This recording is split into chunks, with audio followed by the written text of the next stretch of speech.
All right, so today we're going to dive into something that might just change the way you see like your everyday decisions. Well, We're talking loss aversion. You know that feeling where like sometimes the thought of losing something, anything, feels way worse than the excitement of gaining something that's like the same value. oh, yeah, That's loss aversion. totally. And today Mm. we're going to unpack how much this like really affects us. It's pretty fascinating. Loss aversion is like this powerful cognitive bias, and it really does influence like everything from our money decisions to our relationships. Yeah, it's crazy. I remember reading about this experiment where people were given a mug, just a simple coffee mug. Half the group got to keep it, the other half didn't. And then they were asked how much they'd pay for the mug. Oh, yeah, that's a classic example of the endowment effect. Exactly. And the people who already had the mug were willing to pay way more to keep it than those who didn't have one were willing to pay to get one. Isn't that wild? It's really interesting. It shows how just having something makes us think it's worth more. It's like we just automatically overvalue the things we own because we don't want to lose them. Yeah, and this whole tendency, this loss aversion thing, it's like so deeply ingrained in us that it even goes back to like way back to our evolutionary history. Oh, for sure. Think about it. Back in the day, for our ancestors, the risks of loss were huge, like food, shelter, safety. It was life or death. Yeah. So it makes sense that we like developed this super sensitivity to potential losses. It was how we survived. So it's not just some random thing. It's like woven into who we are. It's almost like a survival instinct. But in today's world, it can make us make some pretty irrational choices. Exactly. Like with investing, loss aversion can make people hold on to stocks that are losing money for way too long. Yeah. Because they can't deal with the thought of selling at a loss. Well, I've totally been there. It's like you don't want to make the loss real or something. Yeah, exactly. But then they might miss out on chances to take that money and put it into something better. It's like our emotions are totally taking over our logic. And this happens in so many parts of life. Think about like negotiating a salary or a business deal, Wow. being afraid to lose out on something. It can make us take a worse offer. It's like we're playing it safe. But in the long run, it could be costing us. Exactly. And don't forget about relationships. Sometimes being afraid of losing someone, even if the relationship isn't good for us, can keep us in these bad patterns. Wow, this is getting really personal. So how can we use this knowledge? Like Right. as people who want to grow and learn, how can we use this to our advantage? It all starts with being aware of it. When we can see this tendency in ourselves, we can start making better choices, choices that we make on purpose. So like next time you're kind of hesitant to make a change, you got to ask yourself, is this really what I want? Does this match my goals and my values? Or am I just like scared of losing something? Oh, that's a really good point. It's like you're checking in with yourself. Right. And sometimes just realizing that loss aversion is messing with you, that's all you need to see things differently and make a better choice. So awareness is key. But are there any other things we can do to fight this bias? There are a couple tricks that can help. One is called reframing. Instead of thinking about what you might lose, try focusing on what you could gain. Oh, so it's like shifting from thinking about what you don't have to thinking about all the possibilities. Yeah, exactly. Like if you're thinking about switching jobs, don't dwell on maybe losing the security of your current job.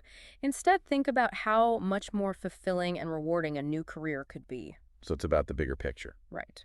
Another thing that's helpful is to like de-bias your decisions. Look at the potential losses and gains in a more objective way. So like take our feelings out of Yeah, it. exactly. You could try writing down all the potential losses and gains for a decision, and then try to give each one a number value. So it's like a cost-benefit analysis. Yep. But for our emotions. You could say that. This can really help you see things more clearly and make a choice based on logic, not fear. That's really helpful. I can see how that would be useful in lots of situations.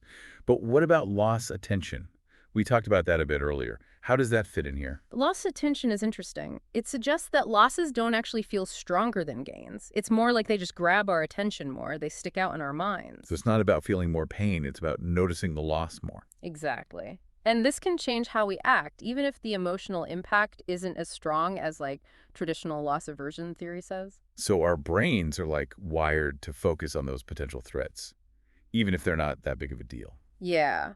And this makes a lot of sense from an evolutionary standpoint. Back when resources were scarce and danger was everywhere, you had to be really tuned in to potential losses. It's amazing how these old survival mechanisms still affect us today. It really is. And by understanding loss aversion and loss attention, we can make choices that are more in line with our values and goals instead of being controlled by these subconscious biases. This has been so eye-opening. I feel like I'm seeing the world in a whole new way. That's the power of understanding these cognitive biases. It lets us make more conscious choices, and that's what personal growth is all about. So before we finish up, I want to leave our listeners with something to think about. How is loss aversion showing up in your life? Think about the decisions you're facing right now, big or small. Are there any areas where being afraid to lose something is holding you back? Holding you back from going after your goals, taking risks, or just trying new things? That's a good question to consider. And remember, the goal isn't to get rid of loss aversion completely. It's about recognizing when it's there and making sure it's not controlling your decisions. It's about taking back that control and making choices that empower you to live a better life. Exactly. And every time you face that fear and choose to do what's right for you, you're taking a step forward in your personal growth journey. That's so inspiring. Well, that's it for our deep dive into loss aversion. Thanks for joining us on this journey of discovery. We hope you learned something new and that you feel empowered to make more mindful choices in your own life.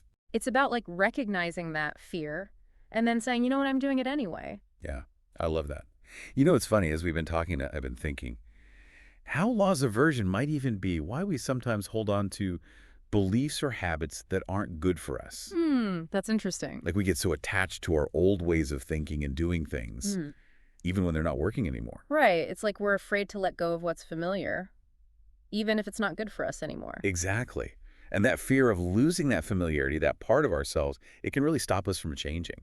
It's like that sunk cost fallacy thing, where we keep putting effort into something, a project, a relationship, even a belief, just because we've already put so much into it, even if it's not a good idea anymore. Oh, yeah, I've totally done that. Yeah. It's like I've come this far, I might as well finish it. Yeah, but sometimes the best thing we can do is admit that something's not working anymore and just let it go, even if it feels like a loss. It's like realizing that letting go can actually be a gain. You gain freedom, clarity, a chance to create something new and better. And that's where the real growth is, when we're willing to step out of our comfort zone, challenge what we think we know, and embrace the unknown. This has been such a cool exploration of loss aversion. I feel like I've learned so much today. Me too. And I hope everyone listening is thinking about their own decisions and seeing if loss aversion is playing a part. Yeah, and remembering that being aware of it is the first step to changing.